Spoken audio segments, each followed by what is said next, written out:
Salut les gars, j'espère que vous allez bien. Alors on se retrouve pour une nouvelle vidéo comme à chaque semaine. Cette vidéo est assez particulière, pourquoi? Parce que dans cette vidéo, je vais vous présenter une stratégie que même les débutants intermédiaires pourront utiliser pour pouvoir faire de l'argent sur les marchés. La stratégie, elle est assez simple, elle est mécanique et elle est aussi facilement duplicable. Donc c'est quelque chose que vous pourrez dupliquer ou alors apprendre aussi à d'autres personnes parce qu'elle est très simple à mettre en place. Mécanique, pourquoi? Parce qu'avec certains critères d'entrée, vous pourrez facilement la reconnaître et aussi d'autres personnes pourraient prendre les mêmes trades que vous. En fait, ça c'est la force de cette stratégie. Pourquoi? Parce que moi, comme mes étudiants ou alors comme n'importe qui, nous pourrons avoir les mêmes entrées sur le marché, les mêmes sorties. Donc c'est en fait de cette stratégie là que je vais vous parler dans cette vidéo. Alors n'hésitez pas à rester jusqu'à la fin parce qu'on va faire quoi? Je vais déjà vous montrer la stratégie. Je vais vous montrer quelques trades qui ont été pris avec la stratégie et je vais vous donner une checklist étape par étape de ce que vous devez respecter afin de prendre les différents trades, comme les trades qu'on va prendre dans les exemples qu'on verra sur TradingView. Donc déjà, pour ceux qui ne me connaissent pas, moi c'est Darwin. Je fais sur cette chaîne GuysNFX des vidéos concernant le trading. Donc si ce n'est pas déjà le cas, je vous invite à vous abonner si le domaine du trading vous plaît, que vous aimeriez apprendre de moi, et aussi de partager aussi à des personnes qui pourraient être intéressées par le contenu que je fais. Et on va pas perdre de temps, on va aller directement sur le graphique où je vais vous expliquer la stratégie, toutes les différentes étapes à respecter, la checklist complète à cocher étape par étape afin de remplir les critères pour pouvoir prendre vos différents trades sur le marché. On va passer par l'explication de la stratégie, la checklist, le risk management à employer aussi. Est-ce que je fais des clôtures partielles? Est-ce que je fais des clôtures complètes? C'est tout cela qu'on va voir dans cette vidéo. Et au sortir de cette vidéo, vous aurez vraiment une stratégie complète étape par étape afin de pouvoir déjà générer vos premiers $100, $500, $1000 sur le marché. Allez, go! Alors là, n'est-ce pas, on se retrouve sur le graphique, n'est-ce pas? La première des choses que je vais vous dire ici, c'est quoi? C'est que cette stratégie, en fait, je l'avais depuis, j'avais à l'idée de la faire depuis, mais vu que sur la chaîne, je n'avais pas encore fait des vidéos qui vous permettront de pouvoir mieux la comprendre, telles que la structure de marché, l'analyse multi-time frame, les différents types de liquidités, les break-up blocs et autres. Je ne pouvais pas en fait faire la vidéo sur la stratégie. Pourquoi? Il vous aurait fallu en fait des éléments en fait à comprendre au préalable, tels que comment on trace la structure de marché, comment on détermine une supply demand. Donc vous voyez un peu, c'est ça en fait, c'est la raison pour laquelle j'ai d'abord pris le temps de faire toutes ces différentes vidéos et ensuite maintenant je fais la stratégie. Comme ça sera très facile pour vous de comprendre la stratégie premièrement et de pouvoir l'appliquer parce que j'ai déjà fait des vidéos sur les différents concepts qu'on va voir ici. Donc déjà, si vous n'avez pas encore vu la vidéo sur la structure de marché, l'analyse multi-time frame, les zones de liquidité, je vous invite à aller les voir maintenant et ensuite revenez sur la vidéo sur la stratégie pour pouvoir mieux comprendre ce qu'on va faire là tout de suite. Donc déjà, qu'est-ce qu'on a ici? On a stratégie SMC 2024. Les avantages de la stratégie, premièrement, c'est que la stratégie elle est simple. Les personnes ont toujours tendance à croire que lorsqu'une stratégie est plus complexe avec les trades, il faut beaucoup réfléchir pour mettre en place, pour pouvoir prendre un trade. Il faut faire ça. Il faut d'abord que le ciel monte, il faut que le soleil commence à se coucher pour pouvoir prendre le trade. Il faut que Mark Zuckerberg fasse quelque chose. Non, regardez. Plus une stratégie est simple, plus c'est facile pour vous de pouvoir la comprendre. Ça, c'est déjà de 1. C'est plus facile pour vous de pouvoir la dupliquer, de même l'expliquer à une autre personne. Et c'est aussi facile pour vous de pouvoir l'appliquer. Par contre, lorsqu'une stratégie est encore trop complexe, ça devient perturbant, surtout pour moi. J'ai essayé d'apprendre tellement de stratégies qui étaient compliquées qu'il fallait ça, il faut ça. Et moi, ça m'a pas réussi. Peut-être pour vous, les stratégies compliquées vous réussissent, mais pour moi, c'est pas le cas. C'est la raison pour laquelle j'ai développé cette stratégie ici. Donc ne vous dites pas que lorsque la stratégie est simple, elle n'est pas rentable. Surtout que celle-ci est rentable parce que j'ai fait des backtests sur plus de 800 trades en fait dessus. Donc c'est pour vous dire à quel point la stratégie est rentable. Et aussi, ne vous dites pas que lorsqu'une stratégie est complexe, ça veut dire forcément qu'elle a des très bons résultats. Elle a de très bons résultats, mais combien de personnes peuvent appliquer la même chose? Est-ce que la stratégie est duplicable facilement? Combien de personnes peuvent prendre la même stratégie et auront les mêmes trades que peut-être le coach ou le mentor qui leur apprenne cette stratégie? Après que je vous ai appris cette stratégie, le travail que je vais vous demander de faire, c'est d'aller backtester cette stratégie, d'avoir des datas et de vous faire votre propre idée à vous-même. Donc c'est en fait ça. Déjà, premièrement, la stratégie elle est simple, elle est mécanique. Lorsque je parle de mécanique, en fait, je parle de quoi? Je parle du fait que la stratégie va vous donner un certain nombre de critères. Si ces critères ne sont pas respectés, vous ne prenez pas le trade. Si ces critères sont respectés, vous prenez le trade. Un peu comme un robot. Ça en fait ça, donc ça ne laisse pas place au doute, à l'hésitation. Non, c'est très important. La stratégie est simple, elle est mécanique et elle est duplicable. On voit pas mal de traders, qu'ils soient forts, les gourous en trading qui vous apprennent parfois certaines stratégies. Mais parfois, c'est eux seuls qui prennent ce genre de trade. Pourquoi? Parce que la stratégie peut-être n'est pas duplicable. Ils vont vous apprendre le vocabulaire global de la stratégie, vous montrer certains points et autres. Mais c'est difficile parfois de prendre les mêmes trades que ces différentes personnes-là. Et c'est là en fait que entre en jeu le fait de la duplicabilité. Dans le sens où, moi, lorsque je prends un trade, j'ai mes étudiants qui prennent le même trade. Là, c'est une stratégie qui est duplicable. Pourquoi? Parce que ce que je vois, c'est exactement ce ce qu'eux-mêmes ils voient. Et lorsqu'on prend les mêmes trades, ça montre que ok, la stratégie que moi j'ai apprise, elle est duplicable. Ils ont les mêmes entrées. Parfois, peut-être, ils ne placent pas le stop loss au millimètre comme moi, mais on a les mêmes entrées, on a les mêmes analyses. Donc, c'est en fait une stratégie comme cela que je vais vous montrer dans cette vidéo. Déjà, les éléments que nous allons utiliser pour cette stratégie, comme je l'ai dit, nous avons utilisé la structure de marché, les zones de liquidité, les ordres de bloc et les imbalances. Comme vous l'avez vu sur la chaîne, il y a déjà des vidéos qui parlent de ces différents concepts. J'ai une vidéo sur la structure de marché, j'ai une vidéo sur les liquidités, j'ai une vidéo sur les ordres de bloc, dont les supply demand, et j'ai une vidéo sur les imbalances. C'est la raison pour laquelle j'ai d'abord fait toutes ces différentes vidéos avant de faire une vidéo sur la stratégie de trading en elle-même. Déjà, la première des choses qu'il faudrait déterminer sur le marché, c'est la structure de marché. Donc, est-ce que la structure elle est haussière? Est-ce que la structure elle est baissière? Comme vous le voyez ici. La deuxième des choses, c'est de déterminer les high et low importants. Donc, les high en H4, daily, tous les high et low, parce que vous le savez, il y a de la liquidité au niveau de ces différentes zones. Déterminer les zones de demand et les zones de vente. Donc, les zones de demand et les zones de supply. Donc, vous allez déterminer les zones de demand et les zones de supply. Voici maintenant la checklist. Première étape, déterminer la structure de marché en H4. Pourquoi? Parce qu'en fait, la stratégie que vous approche aujourd'hui, c'est une stratégie qui évolue sur 3 time frames. On va dire 2 time frames. Le H4 peut avoir le biais directionnel, l'order flow, les différentes zones de liquidité, les différentes zones de supply, demand. Et puis M15 ou le M5 pour pouvoir prendre vos entrées. Donc on va voir les critères d'entrée sur les time frames M15 et M5. Maintenant, les critères pour pouvoir envisager une prise de position vont se définir sur du H4 tout simplement. Déterminer déjà la structure de marché en H4, ça c'est la première étape. Deuxième étape, déterminer les différentes zones, point of interest, donc les points d'intérêt. Lorsque je parle de points d'intérêt, je parle de quoi? Je parle des différents ordres de blocs en H4 et les différentes zones de liquidité majeures, dont les high et low. Donc la première étape, c'est déterminer la structure de marché. La deuxième étape, c'est déterminer les différentes POE, donc les ordres blocs en H4 et les zones de liquidité en H4. La troisième étape, c'est laquelle? Lorsque le prix arrive sur un POE H4, je change d'unité de temps. Et lorsque je change d'unité de temps, je m'en vais sur du M15 pour attendre des confirmations. Si ce n'est pas encore le cas, je m'en vais sur du M5 pour avoir ma configuration. Et la configuration, on va la voir là tout de suite. Attendre un changement de caractère, donc un short en M15 ou alors en M5. Lorsque je parle de changement de caractère, je parle d'un réalignement. Donc si la structure en H4 est baissière et qu'on arrive sur une supply en H4 et lorsqu'on bascule en M15 ou M5, on a un réalignement baissier sur l'un de ces deux time frames. On pourra se positionner pour pouvoir prendre le trade. Se positionner sur l'ordre bloc qui cause le changement de caractère. Donc vous allez vous positionner sur l'ordre bloc qui a fait le changement de caractère sur le time frame d'entrée, donc sur le M15 ou alors sur le M5. Gestion de risque. Vous positionnez votre SL derrière le high ou le low qui cause le changement de caractère en M5 ou alors en M15. Le risque que vous souhaitez. Maintenant, je ne pourrais pas vous dire de prendre 2%, 3%. Moi, je risque 1% par trade, surtout que je suis sur du M15. Je ne fais plus du scalping. Maintenant, en fonction du capital que vous avez, en fonction de votre aversion au risque, vous allez pouvoir risquer comme vous voulez.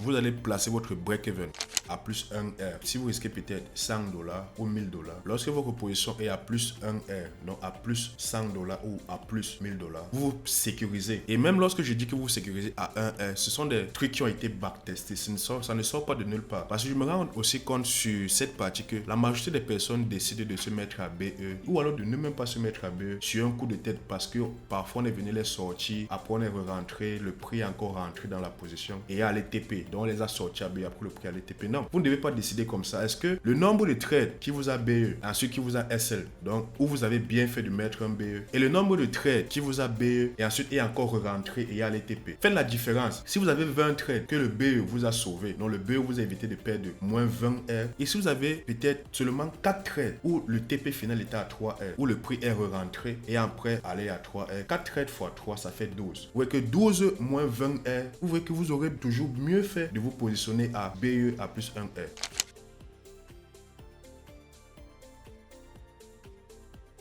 Donc définissez comme cela avant de vous dire que moi je ne place pas de BE, moi je ne me place pas à BE, moi je vais trader comme ça parce que le BE on me sort toujours. Non, restez calme, essayez d'avoir les datas. Toutes les décisions que je prends sur mon trading sont backées sur des datas. Même est-ce que je me place à 3R, est-ce que je me place à BE, ce sont des datas qui me le montrent. Le 3R, comme je le dis par la suite, Take Profit à 3R, donc 3 fois notre risque.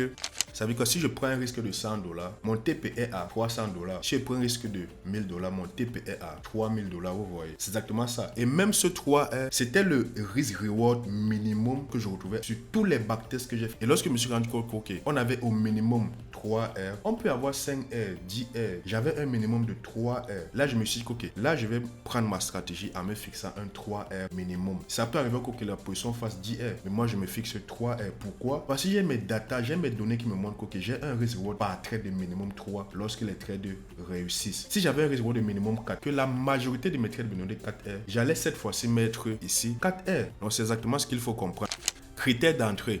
Donc après avoir déterminé la structure de marché, après avoir déterminé tout ce qu'il faut déterminer en H4, on connaît déjà la gestion de risque, on connaît comment on va gérer notre risque. Ensuite, les critères d'entrée, lorsqu'on se trouve en M15 ou alors en M5, on entre quand l'ordre bloc qui crée le choche, l'ordre bloc qui crée le boss, si nous sommes dans une continuation, après le choche, on a une nouvelle cassure ou alors une nouvelle cassure aussi, une nouvelle cassure baissière, l'ordre bloc qui crée le boss de continuation, l'ordre bloc qui se trouve à l'extrême, nous avons de l'imbalance au niveau de l'ordre bloc qui crée le choche en M15 ou alors en M5. Ce qu'on va faire maintenant, c'est qu'on va aller voir représentativement ce que ça donne en fait. Allez, go!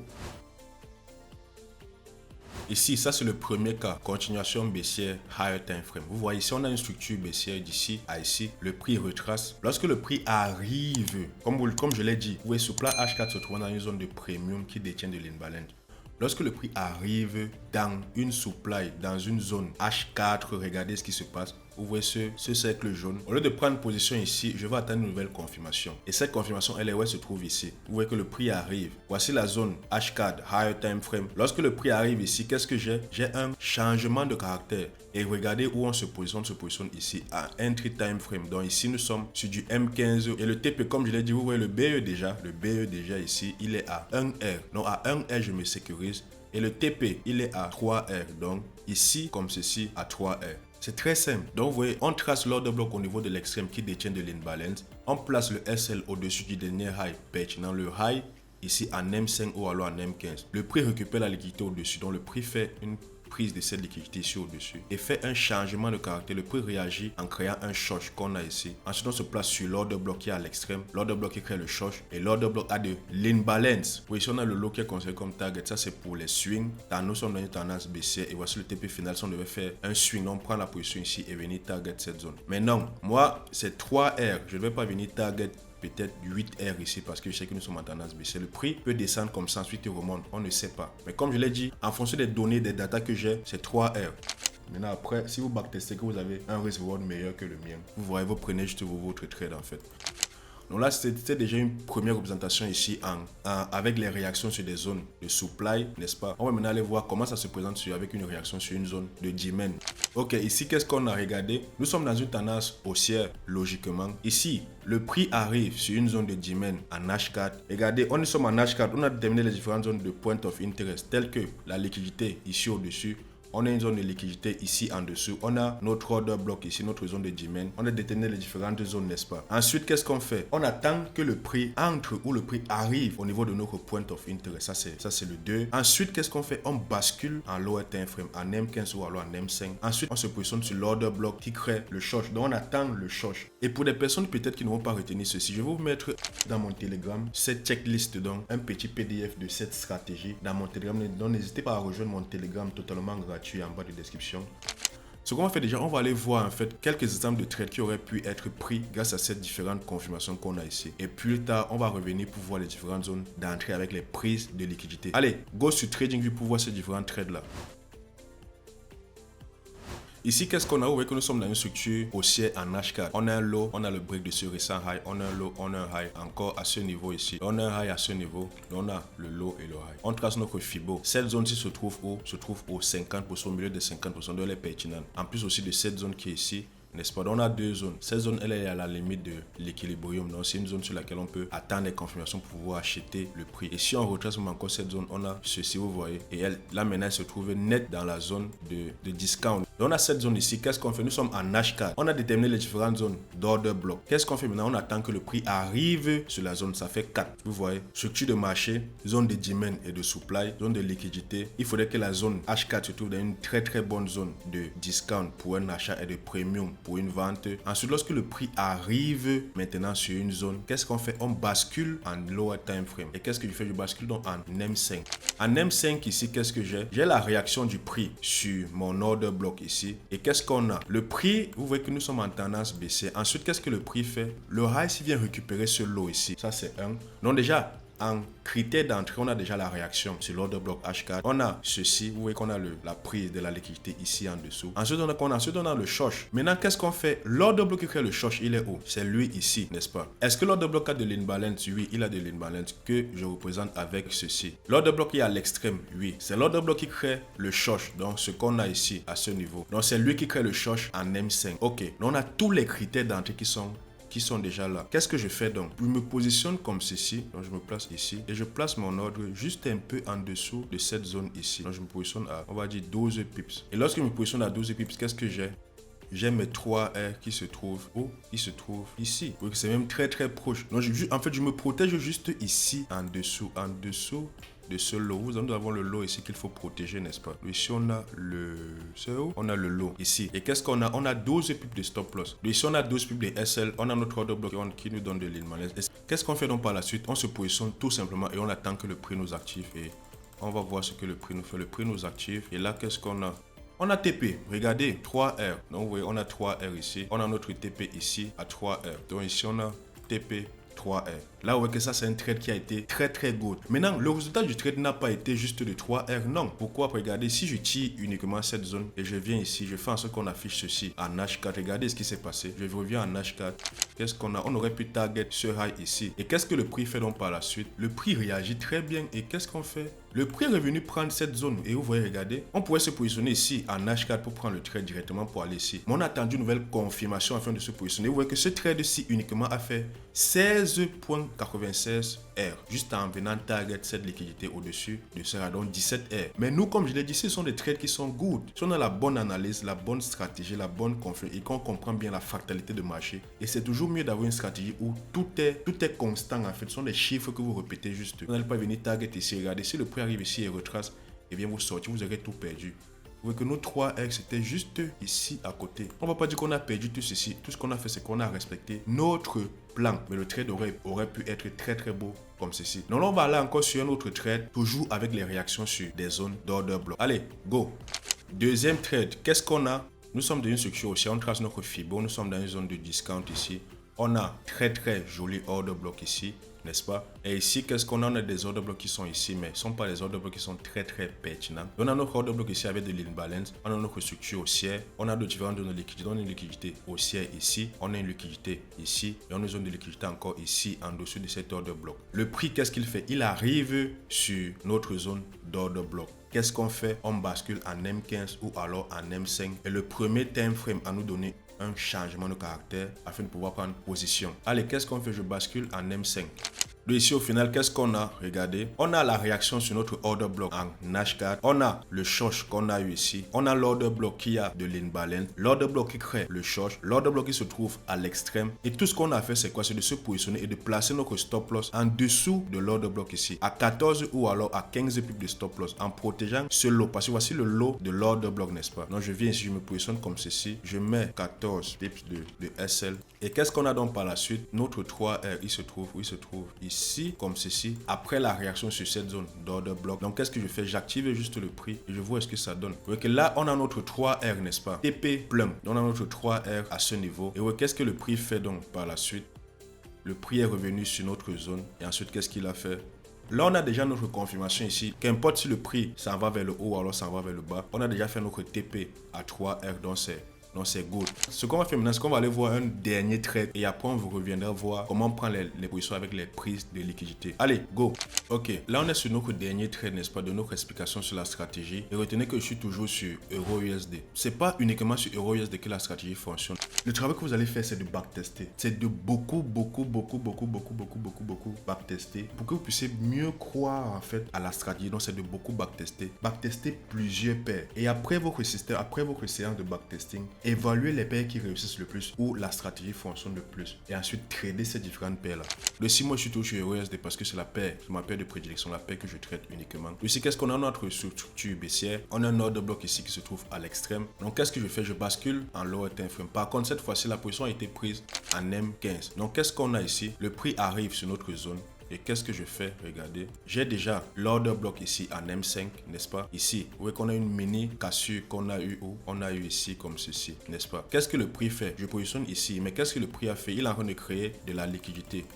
Vous voyez qu'on est en train de créer de la liquidité ici. Ensuite, qu'est-ce que le prix fait? Le prix nous crée un boss, cette fois-ci un boss de continuation. Ce n'est plus le short qu'on va prendre en compte. On a eu le short qu'on a eu ici. Ensuite, le prix a encore fait une nouvelle cassure en nous créant de la liquidité ici. Qu'est-ce que je fais dans ce cas? Ça, c'est un cas pratique. Qu'est-ce que je fais? Je me positionne sur l'order block qui a créé la cassure de continuation. Mais je me protège où cette fois-ci? Je me protège ici au-dessus. Pourquoi? Parce que le prix peut potentiellement revenir à cause de la liquidité qu'on a ici. Le prix peut revenir ici, revenir comme ceci, me sortir avec cette liquidité, réagir ici avant de repartir dans le sens contraire. Et aussi, on a un order block à ce niveau ici. Donc ça, c'est vraiment un cap qui va vous arriver sur le marché. Il ne faudrait pas dire que non, comme c'est comme ça, je vais me positionner ici, prendre le truc ici. Non, c'est la raison pour laquelle vous avez payé des liquidités. Vous savez qu'avec cette zone de liquidité, c'est un peu chaud de prendre position ici. Soit, une chose que vous pourrez faire, c'est de vous positionner ici et d'avoir un meilleur SL comme ceci. Mais ou alors vous positionnez ici et d'avoir un plus large SL comme ceci. Pourquoi? Parce que le prix peut revenir ici. Oubliez même cette zone, vous voyez. Ne même pas venir prendre la liquidité, venez juste réagir ici et partir. En fait, je vous montre en fait tous les différents cas de figure qu'il faudrait que vous respectiez. Donc ici, qu'est-ce qu'on a? On a ceci. Je me positionne ici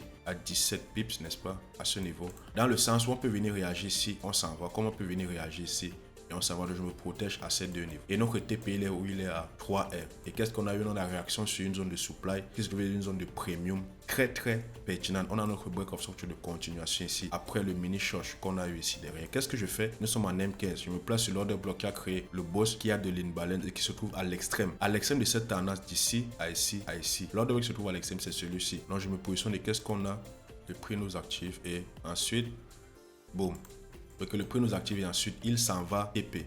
Voici ici. On n'est pas encore BE ici. Ok. Donc ici, qu'est-ce qu'on a eu? On a eu notre 3R plein, n'est-ce pas? Vous voyez que la position évolue très bien jusqu'à Enfin, la position a très bien évolué, comme vous pouvez le constater. Donc, comme je l'ai dit, voilà encore un autre trade avec nos différentes confirmations. Réaction sur une zone H4, short ou break of structure de continuation en M15 ou alors en M5. Ensuite, on prend position sur l'order block. L'order block doit avoir le l'imbalance. L'order block doit être responsable du break of structure ou du short. Et on se positionne et on place le SL au-dessus du récent high qui a créé la zone de cassure dans une tendance baissière et en dessous du récent low dans une tendance haussière. En fait, ce qu'on va aller voir maintenant, c'est quoi? C'est des réactions sur d'autres zones de point of interest qu'on appelle zones de liquidité dont le high et les lows majeurs. Allez, go!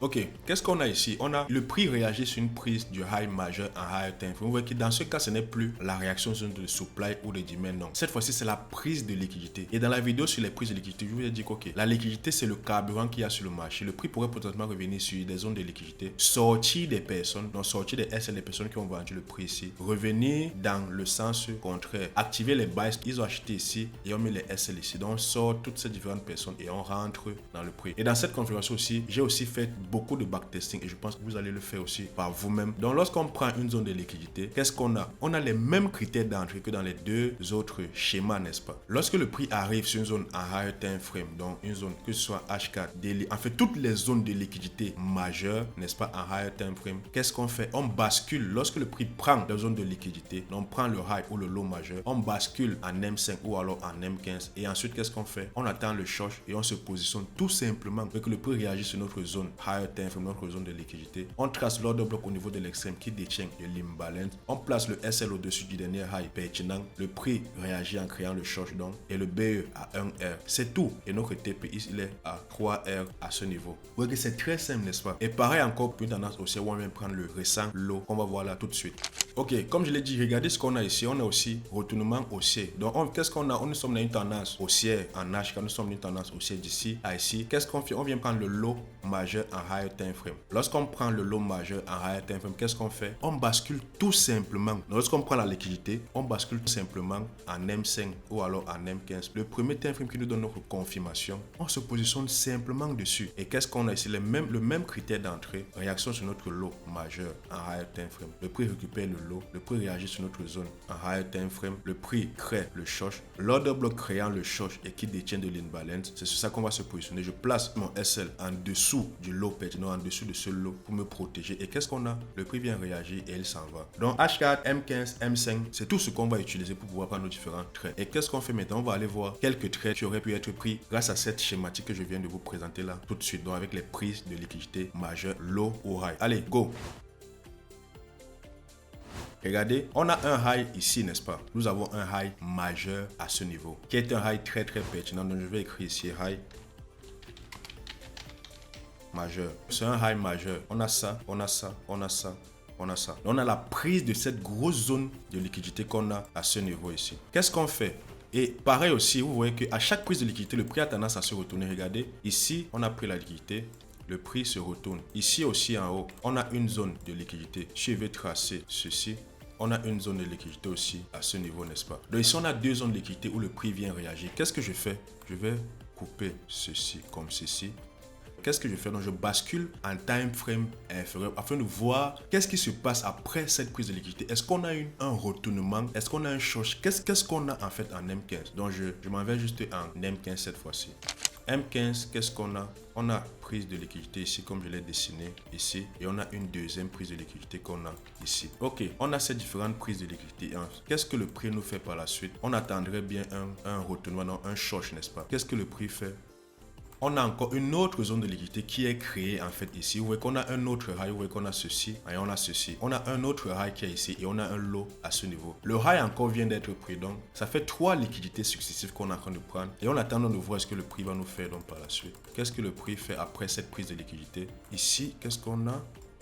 Qu'est-ce qu'on attend? On attend un short. Qu'est-ce que le prix vient de faire ici? On vient de prendre le high. On a eu la cassure du low ici. Regardez, on a eu la cassure du low, mais ici, l'imbalance n'était pas assez pertinent. Qu'est-ce qu'on a ici par la suite? On va donc privilégier une continuation de tendance, n'est-ce pas? Première des choses, regardez, on a une nouvelle cassure qu'on a ici, comme ceci. Donc là, maintenant, qu'est-ce qu'on peut faire? On peut se positionner ici, on peut se positionner ici, comme ceci, n'est-ce pas? Et on place notre ordre ici, on met supply M15. Et qu'est-ce qu'on a? Je place juste ma position ici et je me protège sur ce high ici, ce high pertinent. Et qu'est-ce que je fais? J'active juste ma position ici. Et qu'est-ce que le prix fait? Vous voyez que le prix est revenu me BE à ce niveau. Donc le prix est descendu. On avait 12 pips de stop loss. Le prix est descendu, je pense, à plus de 12 pips. Oui, à 15 pips. Et ensuite, le prix est descendu. On m'a activé. Le prix est descendu. Après, m'a sorti. Mais ce n'est pas notre position phare qu'on devait avoir ici. Notre position, elle est où? Donc, vous voyez que la première position, déjà, c'est BE. On a encore un autre break de continuation à ce niveau. On a break, break et break encore ici. Qu'est-ce que je fais? Regardez, j'ai ceci. Donc, j'ai mon ordre bloc ici qui crée la cassure ici. On a une très belle impulsion baissière. Et qu'est-ce qu'on a?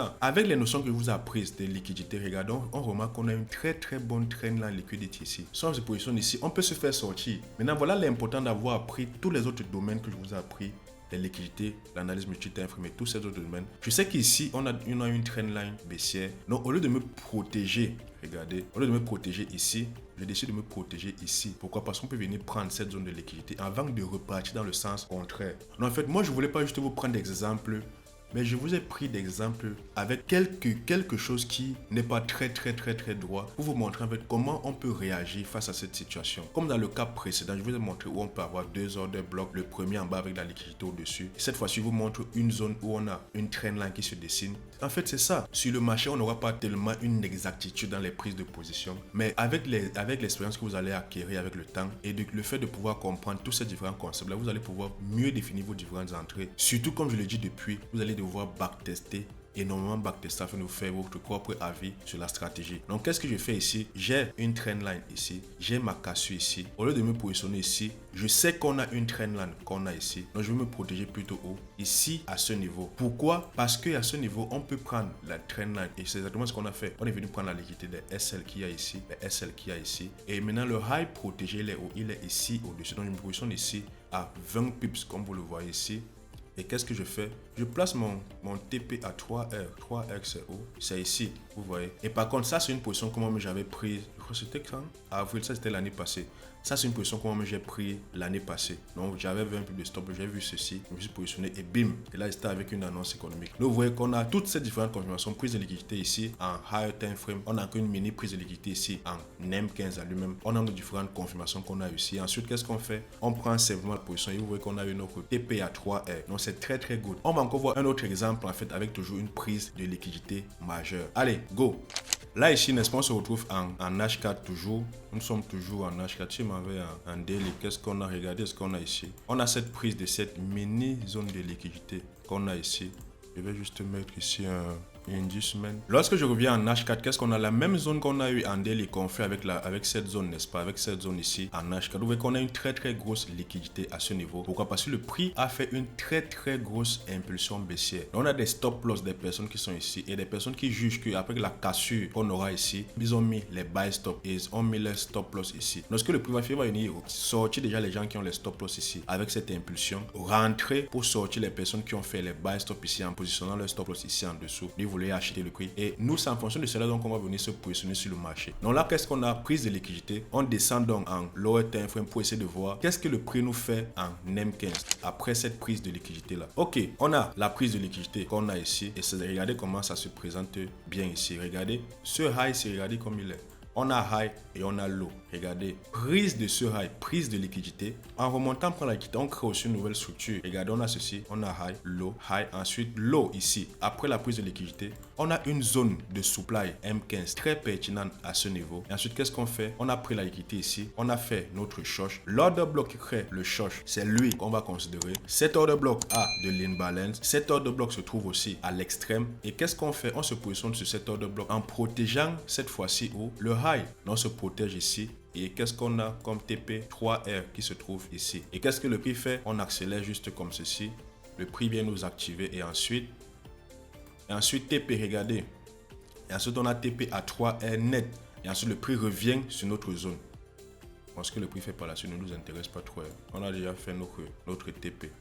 Comme je l'ai dit, dans mon Telegram en description, vous allez avoir la checklist. Donc tout ce qu'on a vu, vous allez avoir un mini PDF. Vous allez pouvoir relire, lire. Et même si vous tradez, vous allez pouvoir mettre le PDF à côté. Vous allez pouvoir cocher les cases quand tel ou tel critère est respecté. Cocher. Et c'est en fait en travaillant comme cela que vous allez pouvoir avoir de plus en plus confiance à la stratégie. Surtout backtester beaucoup. Tu dois beaucoup backtester pour te faire ton propre avis de la stratégie. Moi, je t'ai montré des exemples. Je t'ai montré une checklist complète que j'ai respecté sur tous les exemples qu'on a pris. Je t'ai montré comment prendre les positions avec les prises de liquidité, comment prendre les positions avec les réactions sur des ordres blocs, que ce soit supply ou Gmail. Et c'est tout en fait. Donc comme je l'ai dit, dans le Telegram, vous allez avoir un mini PDF. N'hésitez pas à vous abonner, n'hésitez pas à liker la vidéo, n'hésitez pas à commenter. Et n'hésitez pas à me dire en commentaire si vous avez d'autres avis, si vous avez des appréciations, si vous avez des questions. Et aussi si vous avez d'autres vidéos que vous aimeriez voir sur la chaîne, n'est-ce pas? Donc si vous aimeriez voir une vidéo, qu'importe la vidéo, moi je me ferai un plaisir de vous la faire, de vous la poster sur cette chaîne. Donc moi je vous dis à plus pour la prochaine vidéo. Si vous avez aimé cette stratégie, likez et dites-le moi en commentaire. Passez une excellente soirée venant en fonction de laquelle vous regardez cette vidéo. Allez, peace!